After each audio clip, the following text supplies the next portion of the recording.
you a songwriter? Are you looking to turn your songwriting passion into a full-time gig? Whether you are just at the start of your songwriting journey or a seasoned industry professional, this show is made for you. Welcome to The Songwriter Show, bringing together songwriting news, interviews, and community. Now, welcome your host, Sarantos. Hello, and thank you for tuning in to The Songwriter Show on Reality Radio 101. I'm Sarantos, your humble host and fellow songwriter with a passion for crafting stories through music. As someone who's been writing lyrics for as long as I can remember, I know how every song is special and holds its own unique story.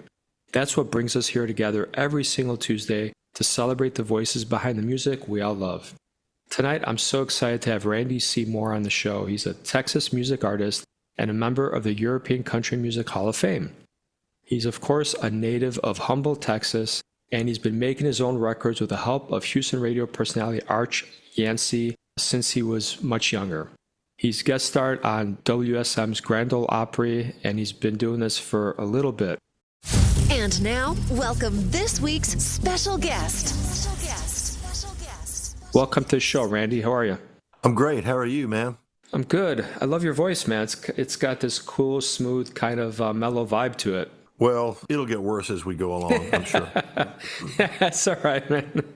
Tell us about any instruments you play, your vocals. What's your main instrument? Well, I started out playing guitar primarily, and it was really because I was in a little band in grade school, and so we were all going to get instruments, and my mom decided I needed to be a guitar player. So, and every time I see a drummer show up with a set of drums, I say, "Thank you, Mom." And then my dad wanted me to play the 5-string banjo, so I introduced myself to that. So I've got several stringed instruments that I play, and I play some piano too.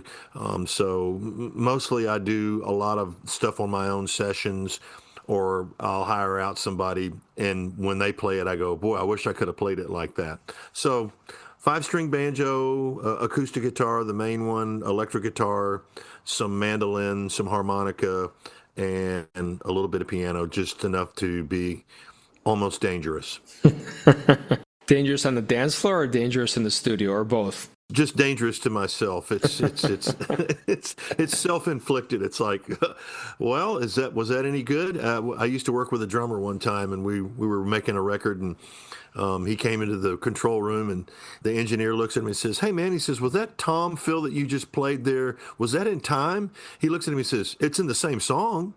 I'm like, okay, fine. Yeah, I'm probably more dangerous than you because I screw on Logic Pro, and I think I play every instrument. Yeah. That's even more dangerous, I think. But anyway. No, that's a good thing. The thing about it is like the more of this stuff that you can come up with, the easier it is. Like when you end up in a master recording session with a band and a producer or something like that, because they would much rather have something that's a really good guide, because that kind of turns them loose to have some fun, instead of them having to come up with stuff and go, oh, let's see, we're going to have to do something here, you know. So. Yeah. Right, like then some of the songs sound the same if everybody's using the same band to lay down their stuff. So yeah, I get it. Yeah. In a way. Okay, I will give you an example though. Sure. Of how in Nashville that is kind of that's kind of what they pride themselves on, is being able to switch gears. The same guys that played on the record by England Dan and John Ford Coley, I'd Really Love to See You Tonight, that afternoon they played on David Allan Coe's record, The Perfect Country and Western Song. So, so switching gears. My dream is, as a songwriter, sure, you can look at each track in Logic and what each part does, but when you're with talented people that know their shit and all they do is play the shit out of that guitar, or the drummer can do anything, it's really cool to let them kind of run with it. And whether it ends up 50% the same, 90% the same, they can really take it to that next level, man. And I think that'd be the most exciting thing about me, quote unquote, making it or being in a studio in Nashville, people taking it to that next level. Well, the next level that you're talking about really has to do with guys who can play very precise, but they make it sound like it's real fresh and it's very exciting. Yeah. And that's the magic of what they do, because I look at them and I go, I mean, Greg Morrow, who plays on a lot of my sessions and stuff, he's a drummer. I just listen to him and I go, my gosh, I just can't imagine anything any better or any more exciting than what I'm hearing him do, And he just kind of shrugs it off like, yeah, well, that's what I do. It's like, yeah, it is. Yeah. So And, it's pretty cool. like you said, fresh but familiar, right? Yes. There's a little familiarity to it, but it's a little fresh and like, oh, that's kind of cool what he did there. Yep. And that's very cool, man. Yep. So what was the first tune you ever learned? The first song I probably ever learned was Jingle Bells when I was in kindergarten. Sure. And I sang it. I sang it all year long. So I think Mom and Dad were glad when I finally started singing other songs that they were singing, stuff like "We'll Sing in the Sunshine" and "Going Back to Houston" by Dean Martin. And then I started doing funny little things for their friends that would show up. I would do a little Louis Armstrong impression, and then I would do a Tom Jones impression. I'm 9 years old, and I'm basically doing a cocktail set for my parents and their friends. Yeah. So I really started kind of getting serious about it. Not really serious until I actually started writing songs, because up until that point, I was just playing music for fun and for girls. Then once I started writing songs, I thought, okay, there might be more to this than I'm even imagining at this point. So once I started down that road, then it was on. But I'd say Jingle Bells was the very first song that I knew all the way through. What do you do first? Lyrics, music? What's your process? It used to be just, an idea and try to do something lyrically with it, words or something like that. And then it used to be, and then I would switch gears and I go, well, let me do a musical thing and see if there's something there. Now it's none of the above. There's something there, there's a story or there's an idea, and it's very, very early in the morning, like 6 or 7 o'clock in the morning. Everything's quiet, and all of a sudden, everything starts to happen around the idea, lyrically and musically. And so at that point, it takes me 30 minutes or an hour to really work it out and start to get down to the business of creating the song. And one thing I try to do as a rule, I try not to beat the horse to death. If it feels like I'm putting too much into it, I'll just leave it alone. Because the one thing I've learned from other really great songwriters is don't take that initial spark out of what you're creating. Try not to write it out of there by doing something clever or doing something that somebody told you that would be better. Just keep that initial energy in it, because that's really what drives the emotion in a lyric and in a melody and all that kind of stuff is that original spark, that original feeling. So that's the most important thing to me. Yeah, it's fascinating you say that, because I'll tell you, in my personal opinion, vocals were probably my biggest weakness. And I used to, do a bunch of takes and look at it and, oh, that looks the closest to that note I'm trying to hit, or that's the most perfect. But it didn't have the best emotion, right? Right. So now it's like the opposite, where even if something isn't exactly what I plunked out or what I was trying to sing, it's all about how it sounds. Mm-hmm. Then you can, if you're off a half note, you can tune it a little bit. But to me, I think it took me a long time to realize it's all about the emotion. It's not about perfection. If you capture the feeling in something, even if you think you can sing it better, and you'll make many attempts to do it better, you'll probably always come back to that original thing that just kind of had that punch to it. Yeah. And that's really the most important thing, because what are you really trying to do? What are we trying to do as songwriters and as creators? We're trying to create something that has communication, that's going to translate to another person who either knows us or doesn't know us whatsoever. And that's really why you got to keep that original energy in it. So is there a mistake that you've made a bunch that you now see other people making over and over? Yes, I've made the mistake of following business-wise, following or falling into the thing of, well, if I spend this much money on this as a song plugger, or if I go here and I do this, all these different things that you see other people, making headway or doing something with it, and you figure, well, that must be the way to go. I've come to the conclusion that there are about a jillion ways to go, and you really kind of have to find your own way. You can't really imitate success or you can't even imitate failure, to tell you the truth. So stick with what feels right to you is what's really kind of stuck with me. So I'll just give you a quick example. People say, well, when are you going to put out another album? It's like, well, I've put out albums, okay? I don't feel like albums are the thing right now, so I do singles. They go, why you do singles? I said, well, if I do an album, then I've got 10 or 12 songs I'm working on, and sometimes on some of those songs, the work actually suffers. And I'll go back and I'll listen 10 years later and I'll go, boy, I really wish I would have done that. Now, working on a single, I can concentrate all my effort and all my energy on that one song, and it really helps. It helps me a lot because I feel better about the overall intellectual property when I'm done. I totally get it. Okay, tell us about the song we're going to hear. Forget Me Not, is that what we're going to play here? I guess we are. It's my current single. Forget Me Not was exactly one of those songs that I tried to write because I was doing a gospel show here in Texas at the Country Music Hall of Fame that they have, and it was getting nowhere. So I just kind of left it alone. I thought, okay, it's a good idea, but I just don't know what to do with it. So I'm sitting with my wife, I don't know, maybe about a year or so ago at the breakfast table, and she starts sort of telling me how she grew up and then kind of how her life happened and how things didn't go as planned, but she had to live her life anyway and do stuff. All of a sudden, I felt like I had a narrative there that kind of fit where I was going to go with Forget Me Not. So the very next morning, the darn thing just started writing itself. So that was really the creation of the song. So it kind of comes from a perspective of we all start out in one end and we have plans to get to the other end, but sometimes that's not what is going to happen. That's not what God has planned for us. So tell you what, let's take a listen and we'll come back and talk some more, okay? All right. All right, awesome. So everybody check this out. Here we go.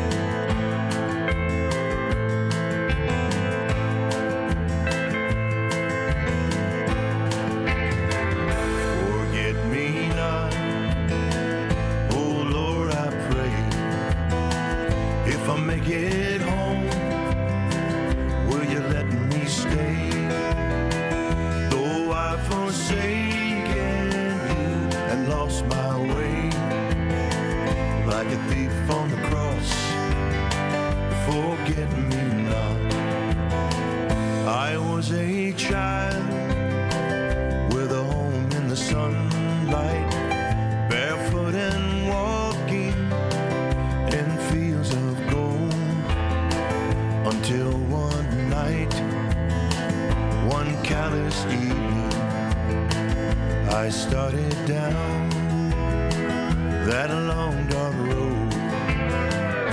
Forget me not, oh Lord, I pray.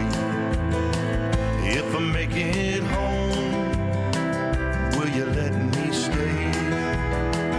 Though I've forsaken you and lost my way, like a thief on the cross, forget me not. Chilly autumn winds blow leaves from the garden.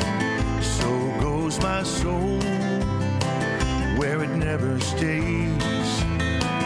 My body's weary, and when I lay it down, in dreams I hear my mother say, forget me not, oh Lord, I pray. If I make it home, will you let me stay?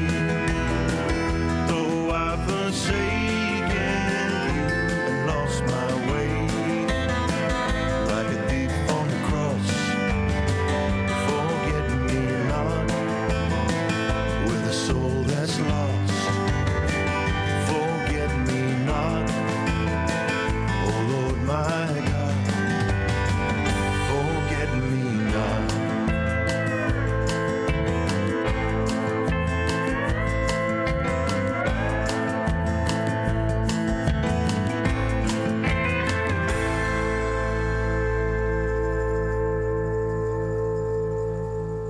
All right, thank you for sharing that song with us tonight.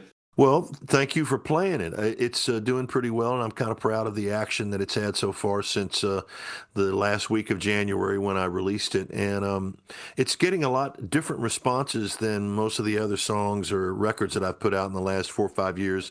And they're actually better responses. And there are a lot more people who seem to be coming to the table for me that really have never really sat up and taken a listen. So the song is making a difference, and it's certainly something that I'm glad that I did. I totally get it. How do we make connections? Give us the secret sauce. Never say no when the phone rings, because you don't know what saying yes or doing a gig, doing something is going to lead to. I've learned more and met more people simply because I just went into the unknown of when the phone rang. I said, sure, I can do that. So just don't turn things down that have anything to do with creativity. And I'm talking all the way down to being a technical person. I've run monitors, I've hung lights in theaters. I've run house sound, I've mixed, I've recorded, I've played, I've been in the front, I've been in the back, I've helped shoot music videos, I've shot music videos, I've acted in music videos. So never say no to a gig, because you don't know what that's going to network you into as far as like having a connection. What it will do is, if you're around the industry, you'll get a reputation for having a really great work ethic. And there's nothing better than having a great work ethic as your reputation in the entertainment industry. All right, so I took that to mean as you'd be happy to be in my music video. So, Sure. Yeah. So everybody just harass him. He'll do your lights. He'll do whatever you want. The answer is yes. All right. So if you could re-record any song in existence, which one would it be and why? Well, I don't know that I would re-record it, but I always say this about songs that I hear and I just go, whoa, it just kind of knocks me down. The one song, if I had one song to do that I didn't write, one song to do that I would record, and I would say, this song means more than anything I've ever experienced. It's Louis Armstrong's Wonderful World. Yeah. That, to me, that's one of the most perfect songs, just because of all the expressions, all the lyrics, all the pictures that it paints, and the message that it ultimately sends. Yeah, here. That definitely is a great song. So, okay. If you could tell your younger self one thing you had to do in your music career that you didn't do, or still might not have done, what would it be? I guess I would probably have told my younger self to not try to get too caught up in star-making machinery and settle down and do things that are more meaningful to me personally, instead of listening to all the other voices, because those things can be helpful, but they can at the same time can be very misleading, and they can help you waste your time on things that just don't work. Yeah. So I would just tell my younger self, I'd say, look, you own this. This belongs to you. It doesn't belong to anybody else. So when people give you advice or people want to tell you something, remember, they can, an A&R person, a publisher, promotions person, a record label, an agent, a manager, all of these people can all get somebody else who sings and plays. You can't get somebody else. There's only one you. So just make sure you take care of your part of the business. I don't know about you. I spent so much of my life trying to be someone else and sing it the way it did it. And it takes a long time It does. to realize it just be you and there's only one you. And like I heard that and I thought I did it, but I really did it. Mm-hmm. It's really something that I think people are scared to just be authentically themselves. I really do.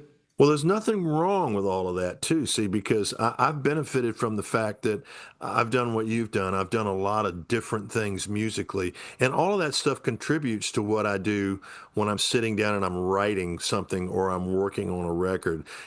I already can kind of know how to spice things up or make things kind of get the most out of a lyric or get the most out of a melody or the most out of a progression, all that kind of stuff. So that kind of stuff is, all the experiences of that have served me well. But at the same time, I would say that I spent a lot of time getting those experiences. So. All right, tell us where people can buy your stuff, stream it, find you. Well, my primary place for people to go is a website. It's called Randy C. Moore, R-A-N-D-Y, initial C, Moore.com. It's got everything on there, my schedule, my bio, places where they can download my records. There's videos on there. They can dial those up. They're on a page there, too. There's some live performances that are posted on there. So that's kind of the primary place to go. And the problem with websites is the reason why things like Facebook are so popular is websites are kind of like putting a nice big billboard on a road that goes nowhere. And Facebook is like putting your billboard up on a highway, and people will actually see it because, you may end up in some feed somewhere. So I don't particularly say the website is some be-all and end-all, but it is a place for people to go to see my stuff. The other two places are Friends of Randy C. Moore, which is on Facebook. That's primarily for when they want to see my live performances and where I'm playing. And then there's Randy C. Moore Music on Facebook, which basically is kind of deals with what you and I are doing today. Podcasts, video casts, records being played, chart positions, where I'm going to be, what I'm going to be doing when it comes to a record or that kind of thing. So so there's two Facebook pages, and then there's the website. Awesome. I want to thank you so much for being on the show tonight. Well, thank you, man. You were talking about my voice earlier. Your voice is like really great. It actually puts people at ease. I don't know if you know that or not, but you actually have a good calming effect coming out of you. So don't lose that, whatever you do. Thank you. I appreciate you saying that, man. Yeah. So to all the fans tonight, thank you for spending a little bit of your time with the two of us. We know your time is precious, and we want to thank you for it. If you're an artist with a story to share, please head over to songwritershow.com and fill out our interview request form. To the rest of you, let's continue uncovering all these inspiring journeys behind music.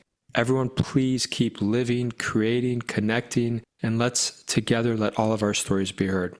I love you. Tune in every Tuesday night on Reality Radio 101. Have a great night.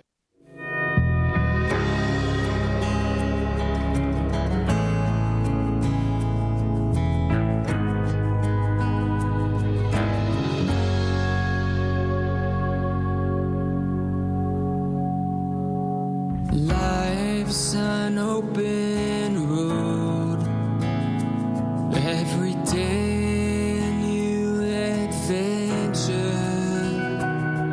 opportunity behind every door, but you always want more. You swallow your doubt, can't get out of bed, never satisfied. Your tears just can't be denied. I just really, really hate it when you're struggling. I just really, really hate it when you're in pain.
to believe in Something to believe in.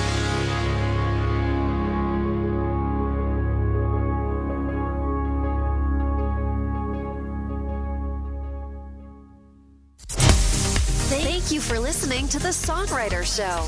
To keep the momentum going, head over to www.songwritershow.com and join our free music community of artists, songwriters, and producers. That's www.songwritershow.com.